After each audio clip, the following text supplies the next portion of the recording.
Good evening, ladies and gentlemen. My name is Michael Unger. I'm the Artistic Director at Skylight Music Theater. And on behalf of Skylight, I wish you good health, and we hope you are staying safe and sound during this challenging time. Thank you for joining us tonight as we do our best to stay connected with our Skylight family. We long to be truly together with all of you in our beloved theaters in the historic Third Ward. But until that is safe for artists and audiences alike, we are here together virtually. It's the next best thing. Our hearts go out to all those who have been affected by the coronavirus, and I'd like to make special mention of a great loss to the musical theater community, Nick Cordero, who lost his 91-day battle with COVID over the weekend. Our deepest condolences to his family, friends, and fans. Tonight, we are thrilled to start a new initiative called Artists in Action. This concept came to us by way of one of our favorite music directors, an all-around fabulous person, Christie Chiles Twillie. This series is intended to explore BIPOC artists and explore how and where their arts and social activism intersect. So without further ado, I'd like to welcome my co-host, Christie Chiles Twillie. Hey there, Christie. Hey, Michael. How's it going? Good. Wonderful to see you. You look fabulous. Oh, thank you so much. So thank you for suggesting and loaning us this concept. It's a wonderful initiative that we are so thrilled to support. Love to hear from you a little bit more about your inspiration for Artists in Action. Well, just living in this COVID world and with all of us being in isolation and experiencing what's happening in so many communities, everything from the unfortunate loss of George Floyd and Breonna Taylor, and the list goes on, to us just wanting, as artists, wanting to reach out and do something. All of us have been talking behind the scenes and saying, what is it that we need to do to really make people more conscious of what's happening, to jump in there and put hands on the people who need us the most to work through these issues, because we really need our allies to come together with us. And so I thought, there are so many artists coming up with ideas, be it new plays, poetry, new films, to also just being involved with social justice organizations, until it just made sense that we be in a forum together to discuss these issues and to say what we're doing, how to help, and to point people in the right direction. So I really hope audiences love these series of conversations that we have. It's, of course, going to feature BIPOC artists, so Black, Indigenous, people of color that are artists and creatives. And I'm sure that there'll be a wealth of information to offer to the community that inspires and hopefully helps us to work through what this nation is going through right now. Well, thank you. We're thrilled to host it. And we have three fabulous guests. I'd love you to introduce them if you don't mind. Absolutely. I am so excited about these three. I have to say that they're quite definitely favorites of mine. The first is the wonderful Sheri Pannell, director, educator, playwright, who I worked on The Gospel of Colonus with at Skylight Music Theater. She was the director for that fabulous production. Welcome, Miss Sheri, to the conversation. Thank you, Christy. I'm glad to be here. And then we also have next Miss Malkia Stampley. And Malkia is a fabulous actor, both on stage and film. She's also got a gorgeous voice for voiceovers. You're going to hear her in our new film that's coming out in a few days. So Miss Malkia and I met by working on Five Guys Named Mo. I was so blessed to have her ask me to come on board as music director. So please welcome Malkia Stampley. Hey, hey Sheri. Hey. And then to her right, we have Broadway star, off-Broadway star, film and television actor, Chike Johnson. So I'm so glad to have Team Stampley Johnson here with Sheri and I. Are you guys excited to talk about this? Absolutely. Yes. Yes. And I mean, I love everybody on the screen. And And I get to call you guys friends and colleagues and all of that. So anytime we can have a conversation, I'm always there for it. Yeah. Excuse me, we are family. Absolutely. Yes. We are definitely family, and we're definitely adopting Michael Unger. Can I be a cousin or something? You can definitely be a cousin. You can Thank you. definitely make the Kool-Aid at the picnic. You're appreciate entitled to do that. But also, we need to mention that Michael is also deeply involved in social justice too. I mean, we got to give major finger snaps to all that he's doing in Newtown and with Parkview and the films that he's made. So thank you, Michael, for allowing us to have these conversations. I think it's Skylight. It's an honor and a pleasure and a duty, I think, to use our art where we can to improve the world. Yes. So our director of marketing, Susan Hyman, had a wonderful idea in kicking off this series to ask each of the artists something that inspired them as a young person, that helped them understand how the arts and activism or social activism intersected. So I love that idea. We sent the question to everyone, and everyone had a great response, great answer. Sheri, let's start with you. Can you tell us a little bit about what inspired you as a young artist? Yes, one of my earliest experiences was actually my first professional production, which was the bicentennial production of Showboat for the Milwaukee County, which took place in the Blatz Pavilion, which is called the Temple of Music at Washington Park. And I was 16 and hired to be in the chorus. And our first music rehearsal with the conductor, John Anello, was present. We received our scores, and as we were reading through them and we got to the chorus, and it's here, well, we all work on the Mississippi, but the first words which were printed in the score were "Negras all work on the Mississippi." That had been stricken from, the score, and in its place was "Colored folk work on the Mississippi." Well, that wasn't going to work either. So my fellow choristers, and they were all adults, along with our chorus master, who was Ella J. Washington. She was the choral conductor. She prepared all of us for Showboat. And after, I'll just say, a very impassioned discussion, we settled upon "Here we all work on the Mississippi." Here we all work on the Mississippi. That was the first time I'll say, received a American history lesson through musical theater, number one, and also saw the power of words through this sort of music, through musical theater, and the power of speaking up and coming together as a group. There was complete unity and agreement that the language needed to be changed. And we had the support of Maestro John Anello in this process. So I was grateful for that.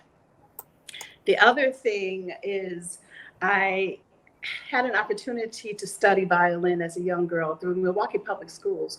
There were Saturday morning classes, and you could study any lesson, any instrument you wanted for listening to this for $10 a semester. And you even got the instrument. Yes, you even received your instrument. And so, yeah, there I am. I'm studying the violin. And along with this, there was an opportunity to go to the Milwaukee Symphony and see a concert. And as I was sitting there and the musicians took their places, I saw this beautiful woman with an afro bringing her string bass violin onto the stage. And at that time, Kenneth Skimmerhorn was the conductor, and he was very dramatic in his conducting, but I didn't watch him. I watched Laura for the rest of the concert, and she was so expressive. She was different in her expressing of the music on stage from anyone else that was there. And it wasn't, just because she had that chocolate skin, but it was her passion for the music and storytelling through the music. So she was alone, the only one, but her courageousness and whatever it took for her to get there. Now I have to tell you, she and I are dear friends now. We're friends. Oh. But during that time as a little girl, she was like a star, a shining star on that stage for me. That's wonderful. I have to tell you one more thing. Okay. Lee Doherty was Miss Julie. Oh. And none other than Miss Armelia McQueen was our queenie for that production. And that was just before she went into rehearsal for the Fats Waller review. Oh. Ain't Misbehaving. Fantastic. Wow. Next, I want to go to Malkia's inspiration. I'm going to show the clip first, and then you can talk about it after. Child, when do you think is the time to love somebody the most? When they done good and made things easy for everybody? Well, that ain't the time at all. It's when he's at his lowest and can't believe in himself 'cause the world done whipped him so. When you starts to measure somebody. Measure 'em right, child. Measure 'em right. Make sure you done taken into account what hills and valleys he done come through before he gets to wherever he is.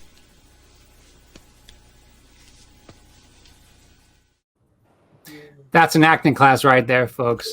So, Malkia, you want to talk about that clip a little bit? So that is Mama or Lena Younger, the role of Lena Younger, played by Esther Roll, in a TV production in the 80s, I believe. I'm not exactly sure the date, of Raisin in the Sun by Lorraine Hansberry. And I grew up, I was mesmerized by Danny Glover, who played Walter Lee, and the rest of the cast. And that production is not a well-known production. People know of Sidney Poitier or Sean Puffy Combs. And I felt but somehow, I don't know, maybe I was one of the few watching that night, but it struck me. And it was the first time that I felt that I saw, being a young girl, watching a story that was about people that looked like me. I saw myself in Benita, and then as I got older, I was able to play her. But to see a character talk about the things that I saw growing up in church, or growing up watching my parents talk with other community leaders or other people in the inner city, where I'm from in Milwaukee, and talking about meeting people where they are, or acknowledging that there are some large disparities, there are gaps when it comes to economics, when it comes to access, when it comes to education or jobs. All of those things I've heard about as a kid, but to see that through theater was life-changing. And I grew up, before then, my mom loves musicals. So, we watched a lot of Shirley Temple. We watched a lot of music, Bye Bye Birdie, or Chitty Chitty Bang Bang. We watched a lot of that. But this just, it made me realize, one, wow, I could do that. And two, this is important because this is about my community. Fantastic. Thank you so much. I'm going to go to Christie's next. All right. Here's the little clip for Christie. I spoke with a minister yesterday. He said he would marry us. This here's a private toll road. Ain't it, fellas? I've used this road several times, and I've never had to pay a toll.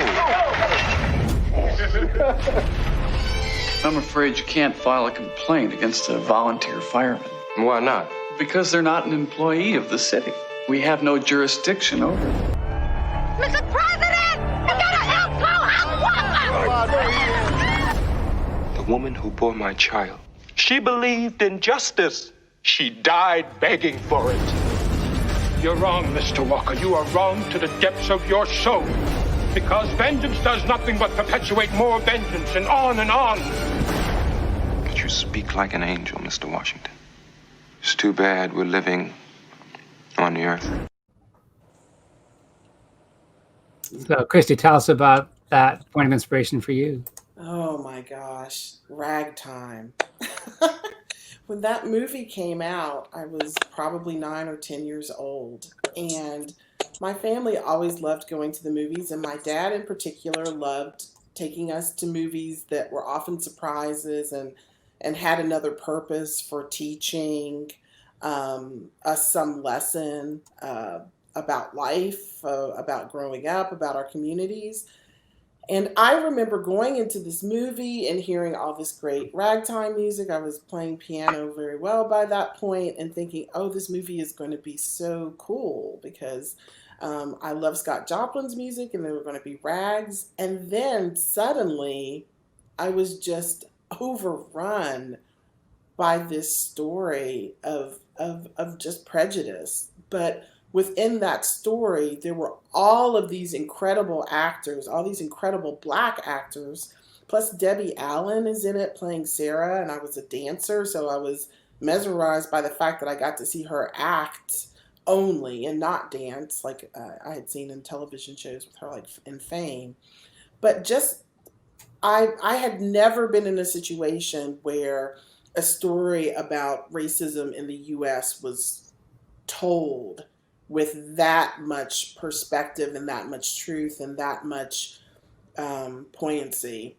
And so I just remember putting my feet up in the chair in the movie theater and sitting back with wide eyes and at times tearful eyes watching all of this unfold. And I began to wonder how could these people even come together to do this story? I mean, there were so many different perspectives, and there's love in this story, and there's hatred in this story.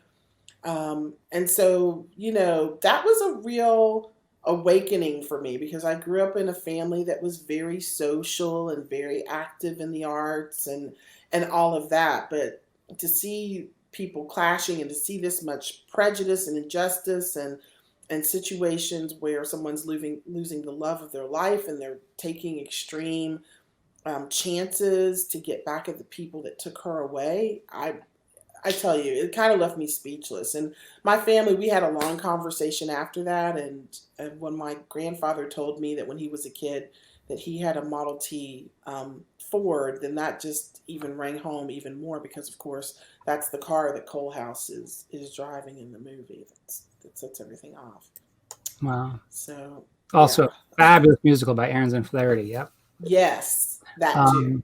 I'm going to go to mine next. I'm going to save Chike's for last because we have a little common bond there. So I was trying to think back about sort of an early memory where the arts to me could mean something more than entertainment. And my parents were very, very culturally active, and they took us to symphony and ballet and musicals and plays. And you could hear the Ravinia Festival from our backyard. We were that close to Ravinia, which was kind of spectacular. And I took violin lessons from Joe Golan, who was the principal second violinist at the CSO. Anyway, but we go to see the Joffrey every summer in the pavilion. And there was this one piece called The Green Table that I just, as a kid, I didn't know what it was about or what it meant, but I knew that it was about more than just dancers on a stage and seeing entertainment. Here's a clip of it. And that ballet has always stuck with me. And I realized that even as a little boy, I didn't really understand exactly what it was about, but I knew it was something more important or larger than what was on that stage.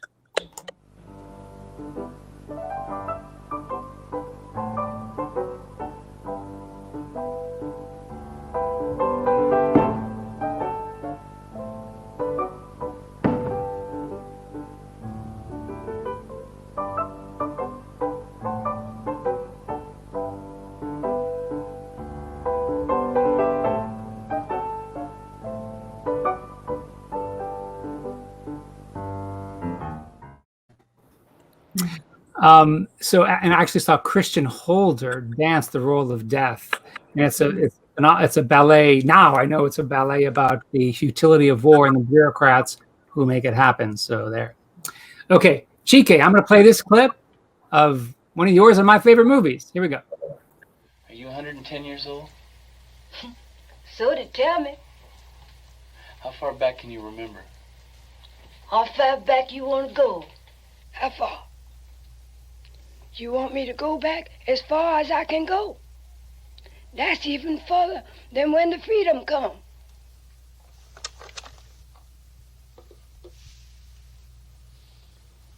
That thing ain't gonna bite me, is it?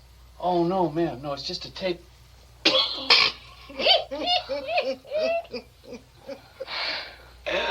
Oh, my. Well, where to start, Lena? Mom, what happened? What happened where? Eat your food. This. What happened? They was here looking for you tonight, Ned. They're fixing to kill you. They will if you don't leave this place. I can't, Mama. You know that. You got to. I can't leave these people. They haven't got anybody else who will fight for them except the committee.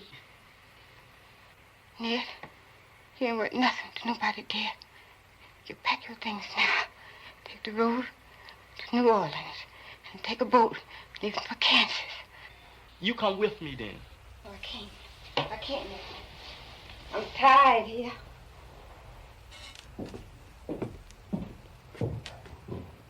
You're coming with me, Mama. They'll hurt you again. They can't do me nothing, Ned. I don't have what you have. I don't have the urge. I know the land, but you know the peoples. Go to them, Ned. Talk to them. Show them. You have to come with me. It's not my time. Ah, what a performance, Cicely Tyson. Chike, talk to us about that beautiful film. Well, you know, I came to theater fairly late. I guess you know, it wasn't something that I had dreamed about doing as a child or a young man coming up through high school, middle school, high school. I was basically a jock, and then I joined the Marine Corps, and it was because of when I coming back out of the Marine Corps, because I wanted to go back in as an officer and taking an elective, Introduction to the Actor's Art, that I actually got involved in the arts. But when you asked me the question about what inspired me, that is my first. That is like, if I reach way back, that is a memory that sticks out pretty vividly in my head. The strength of Cicely Tyson, who reminded me of my mom, and the strength of this Black woman who was a slave, lived through, you know, the end of slavery,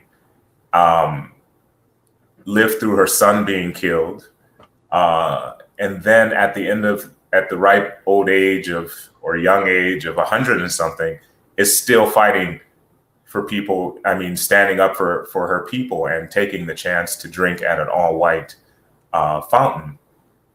It stuck with me that the strength that I have is fed through Black women in my life, Black men as well, but specifically Black women, because like I said, I saw my mom in Cicely Tyson, and that strength has always flowed through me. I'm an only child, and I'm one of those cats that is just kind of like, I can do it on my own. And I think for me, the strength and the awareness of what it's like to be a Black American, when I think about the origins, that's where that's as far back as I go with an image of somebody saying, this is, you don't have to lay down and take it. You can move forward. You can fight the power, so to speak. And you don't have to be scared, and you could do it on your own. It just takes one person. all that it takes one person to start a movement, and people will join. That's fantastic, Chike. So that was the autobiography of Miss Jane Pittman, starring Cicely Tyson, TV movie. She won, I think, 2 Emmys for it, Best Actress in a Movie, and then sort of Best Actress overall. Anyway, do yourself a favor. It's on YouTube, totally free. Just grab it. It's up there on a couple different sites, but it is a spectacular film, and her performance is just one of the all-time great performances ever. Right. Okay, anyway, Christie, you had some great questions to chat about with these fine folks. I'd love to turn over to you for a little bit. Sure. And Chike, I just want you to know that, like, for most of my childhood, I heard about this movie. It's my dad's, like, one of his favorite movies. Oh, really? And I myself have never seen it. So when you mentioned it, I was like, okay, now I got to watch it. For sure. But yeah, it's amazing. Yeah.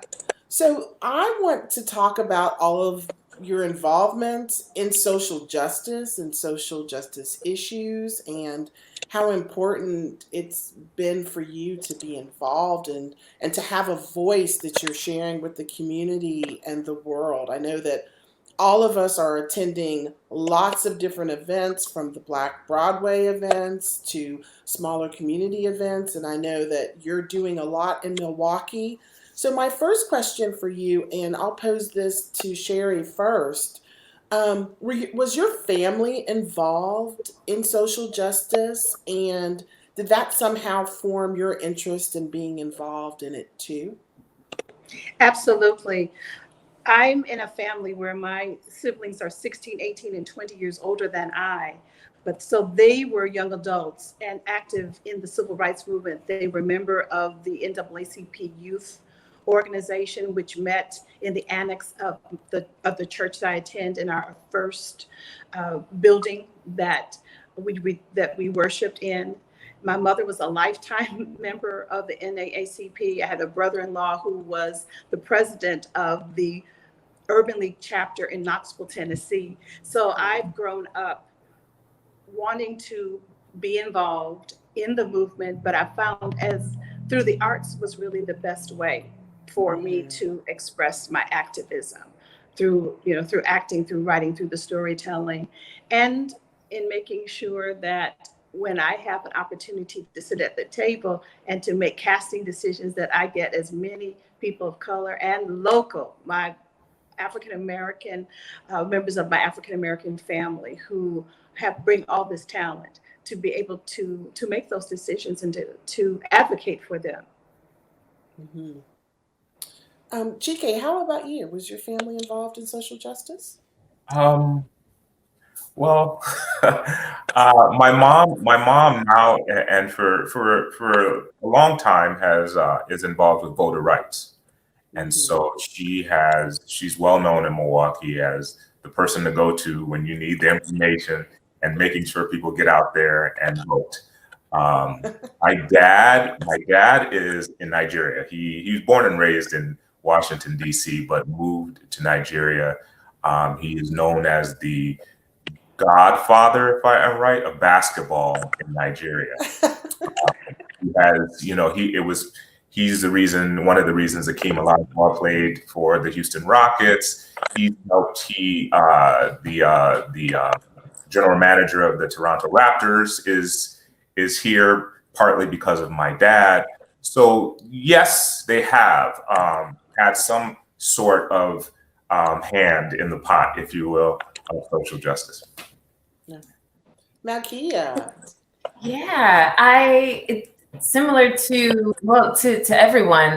The short answer is yeah. I think about what is social justice, and are you really fighting for social justice if you aren't in a courtroom or marching on the Capitol, things of that nature. And I didn't see my parents doing that necessarily, but my dad, for instance, he's a pastor, and he's the pastor with Church of God in Christ, and it's a Pentecostal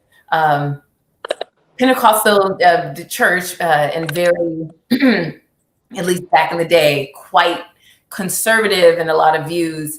and we're called the Sanctified Holy Church. And so a lot of limitations in terms of your daily life, how you're living. And my dad, I saw him branching out and trying to expand what the church was, expanding the mindset of what church has to be, what a Christian had to be. And if you are a Christian, looking at the Bible historically, what did Jesus really look like? And what did the people in the Bible really look like? What was their genetic makeup, and where were they living?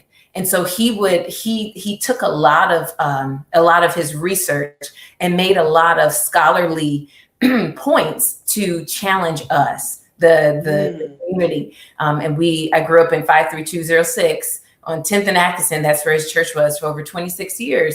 And so he was challenging the people around us. So I've been to churches, many churches in Milwaukee and across the country where there's a white Jesus.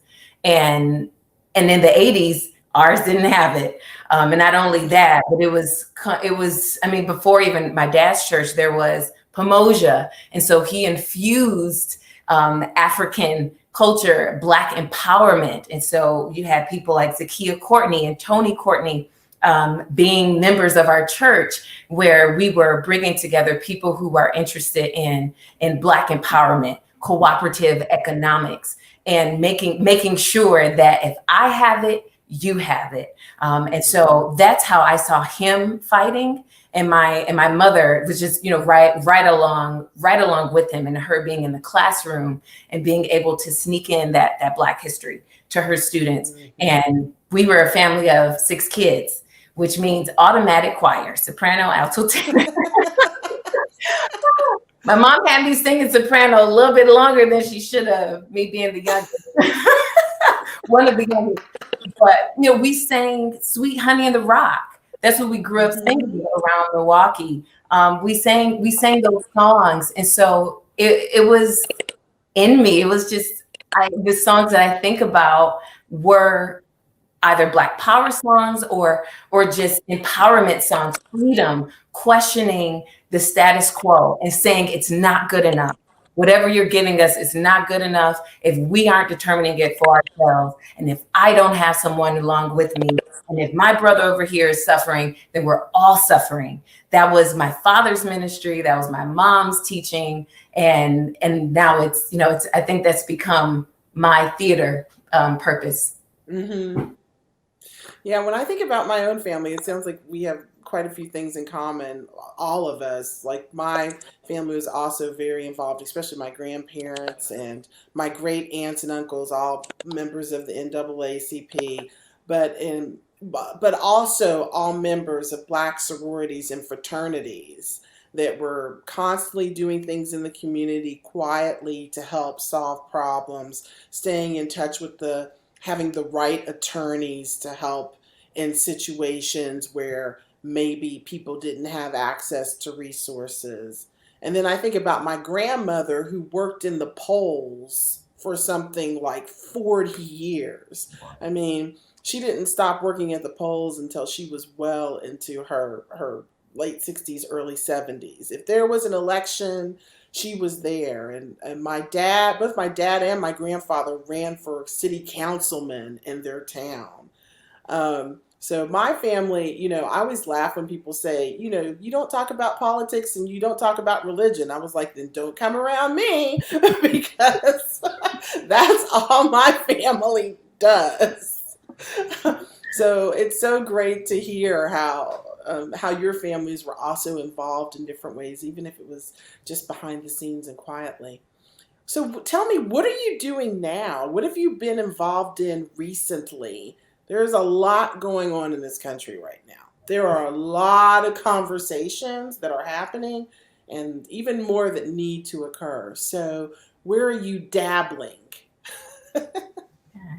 I'll go first. When the pandemic started, going back, I've been performing since I was in high school, and I just was not just a performer, but did primarily performing, and then taught a little here and there. and then moved off to New York, came back home. And when I came back home, I had a fresh perspective on what I thought how I could benefit or influence the arts community in Milwaukee, or just make a change based on what I was seeing. And fast forward to feeling like my time was gone, or not gone, but it came to time to transition. We moved to New York last September, and then I came back to do a show in the beginning of March at Next Act.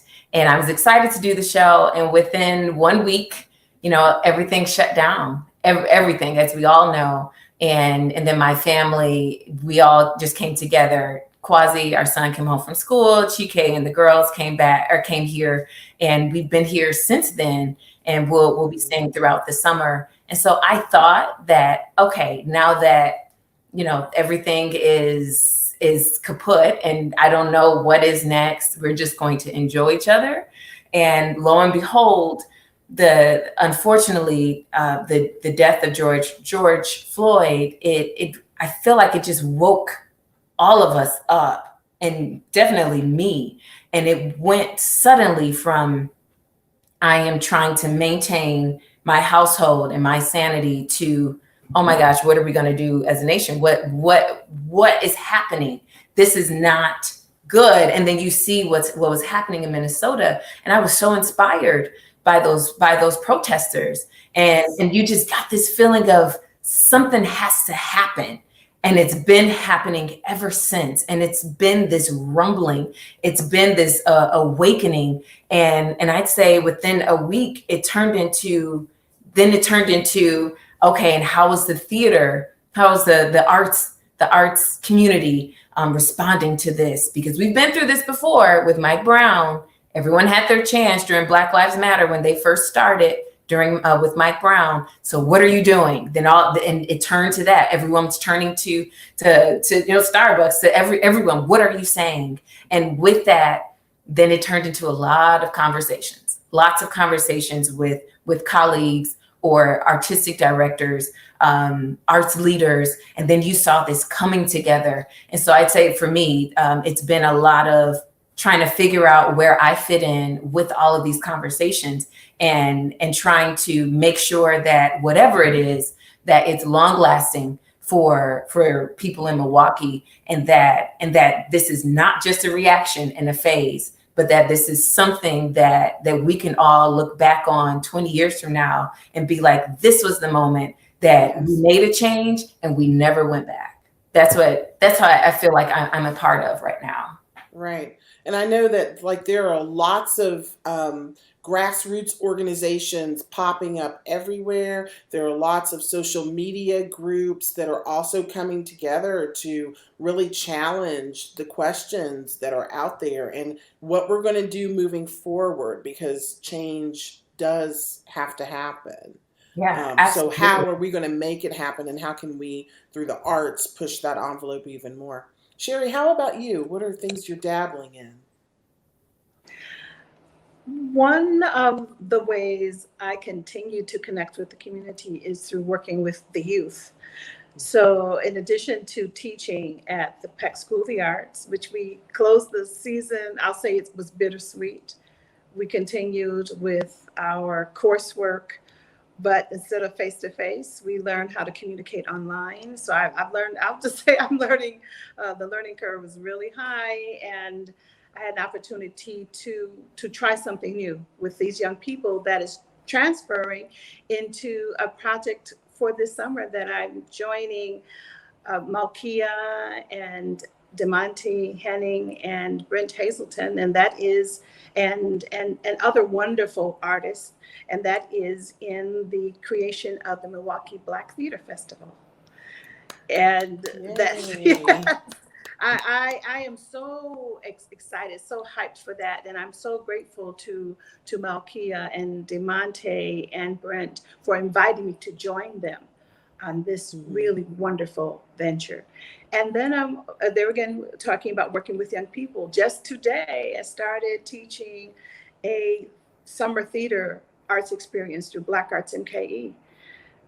the whole month of July. And it's a continuation of something that started last year, where the young people are in charge of creating their own script and doing all the design work. And this year, though, instead of performing in front of an audience, it's going to be videotaped. And we will enter it in the Milwaukee Black Theater Festival as well. This original work that they're going to come up with, including writing the music with brother Antoine Reynolds, and choreography with Selena McKnight. So a dynamite team, and opportunity for 10 young people, small, instead of the 30 that we were anticipating, reduced to 10, and they're dynamite. Great, wonderful. Well, I know I've been doing little things like for people that are Facebook friends with me, I've started this education and learning thing where I'll post links to books or films or websites or things where people can go and really read and learn true history and true facts that I think are important to us, building bridges across communities to have these conversations happen and to promote movement forward without too many fights and arguments and that kind of thing. I mean, there's obviously going to be pushback that happens, but part of that I feel is because history books in America are not extremely accurate, and they've caused a lot of problems on a lot of levels. But I want to turn now, Chike, and ask you, what about new projects? What kind of new art are you creating that helps address this? Well, for me, I have been thinking for a long time, how can I use my voice to be a part of the movement, the Black community moving forward.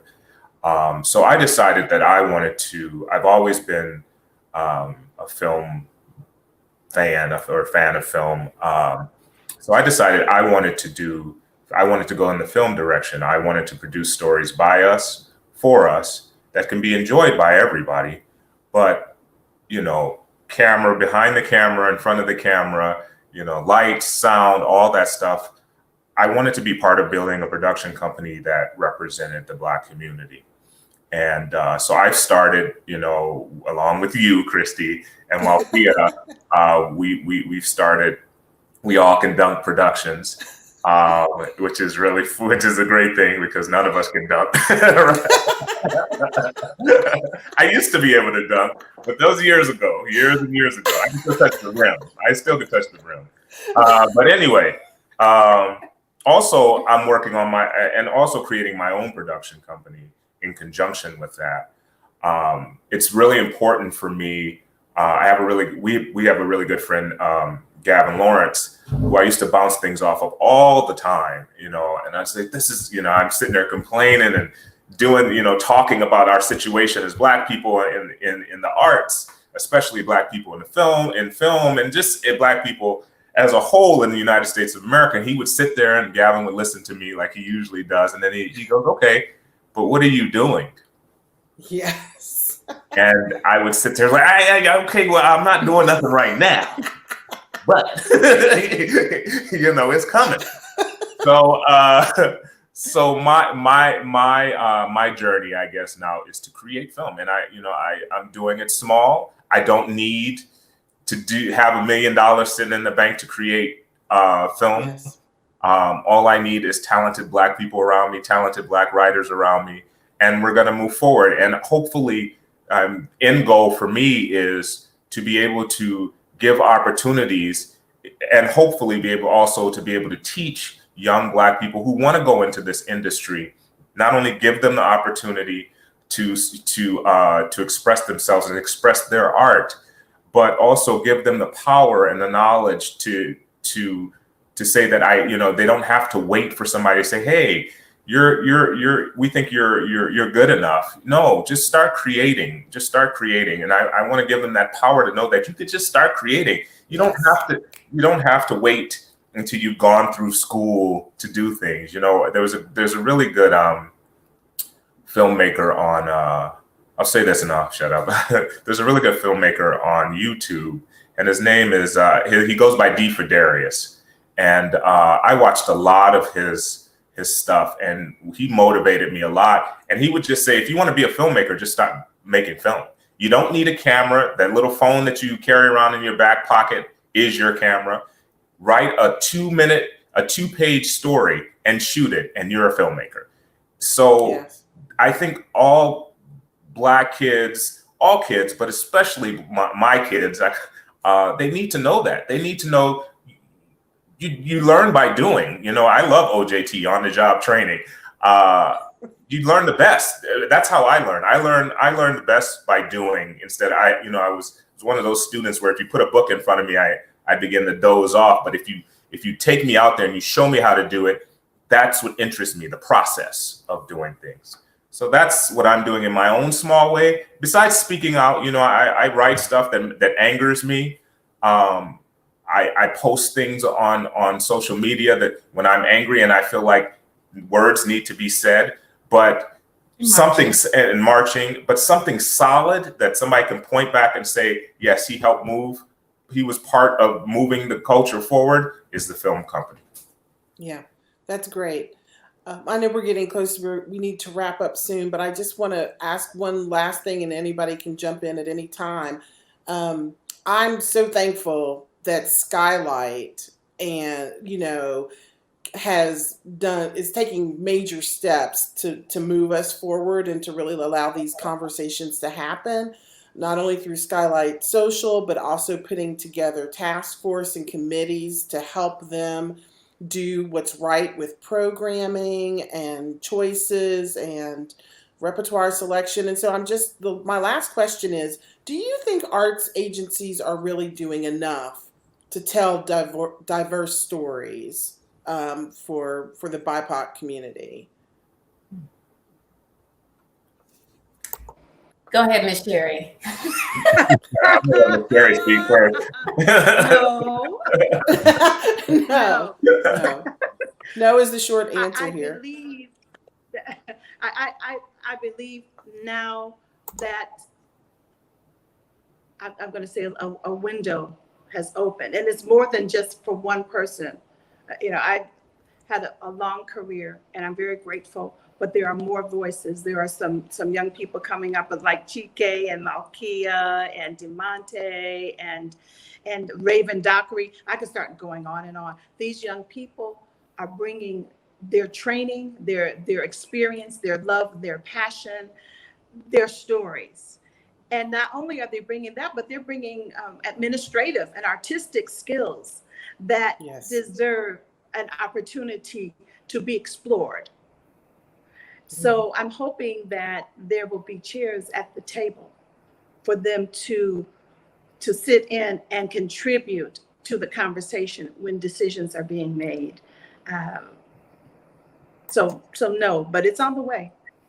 Yeah, I totally agree with Ms. Sheri. We've seen, for a while, you can go back to the 60s and say that there have been, Black performers on Broadway. And since then, winning Tonys and or even Jeff Awards in Chicago and all across the country. But that's not enough. It's not enough.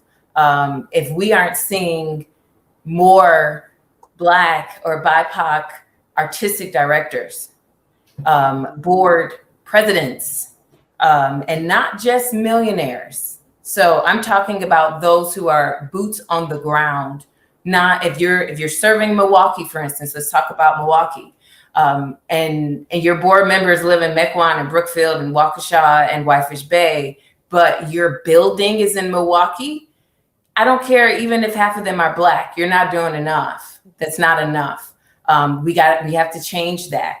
The arts is not just for the elite giving their money. Sometimes it is about that the crowdsourcing or putting all of our little pennies together. So if you don't have a relationship with Keefe Avenue School or COA or that little storefront church on 11th and Atkinson or wherever, then you're not doing enough. And seeing Black people on stage at your theaters, it might be great, but then I have more questions. The more you say you're doing, then the more questions I have, because you're using tax dollars if you're getting NEA funds or Wisconsin Arts Board funds or UPAD funds. We're all giving our pennies to those organizations. And so you owe it to us to keep doing more. So then I'm going to ask, where are those artists from? If they're from Chicago, New York, Philadelphia, how are you pouring into the youth or those college students majoring in theater at Carthage College, at UW-Madison, at UW-Stevens Point, at Whitewater, where you have these strong programs? Are you pouring into them? And so that's my challenge to our arts organizations in Milwaukee and Wisconsin. Love us here in this city, not just abroad, but love us first. That's my challenge. Yeah, and I think that in general, I think that's what should happen in every city and across the board. And so, again, I want to thank Michael and Skylight for even starting this opportunity to open up the table to discussion, to say what needs to be said, and also to introduce the world to a lot of artists that people don't know. It's like you said, Malkia. We need more Black stage directors, music directors, lighting designers, costume designers, and there are plenty out there who aren't known. So I'm excited about Michael and I working together and bringing more people into the forefront and spotlight of that, and then for them to talk about social justice issues. So thanks again, Michael and Skylight. Thank you, Christie. We have a long way to go, I think theater in general does, to realize this in a better way. And it's unfortunate that George Floyd had to motivate these actions and these hopeful changes that will last. We've had lots of conversations with our family of artists of color who said, we don't want a Band-Aid, we want change. And I support that. I agree with that. And we have a lot of initiatives coming through at Skylight to help make that happen in terms of programming, in terms of putting together a group that can help us form some of those ideas. So Christie and Sheri are obviously a huge part of that. And Chike, Malkia, welcome aboard. Love to have you as part of those conversations also.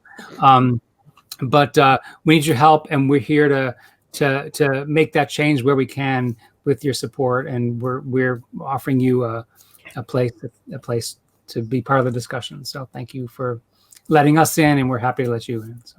Thank you. You couldn't ask for a better partner in Christie hosting this. She is, I don't know anyone who has more energy than her. I really don't. I don't. Maybe my 3-year-old niece. but she's a fighter, and I really love you, Christie, and Miss Sheri as well, who is Skylight royalty. Yes. And who took me under her wing in my first professional show in Milwaukee, which was at Skylight and The King and I. And Michael, welcome to Milwaukee. And thank you so much. I just got here last September. It's a heck of a year to become an artistic director, but these two women are forces to be reckoned with. Christie and Sheri, I'm sure Malkia, Chike. Well, you're not a woman to be reckoned with, you're a man to be reckoned with, Chike, but there is so much amazing talent in Milwaukee, and I know that's the lifeblood of this theater, and proud to have it be that. And the diverse artists in Milwaukee have blown me away, and I'm just so excited to get casting, get directing, and get them back on stage as soon as we can all do that safely. But for now, we'll meet like this. Thank you. We rely on people like you to help us get the word out, to help us make sure we're doing the right thing. So thank you for this, all of you. And Christie, thanks for coming up with this idea. We're thrilled to partner with you on it. And we'll see you around, all right? Stay safe, everyone. Stay sound. And we'll see you back at the theater as soon as we can. Thanks all.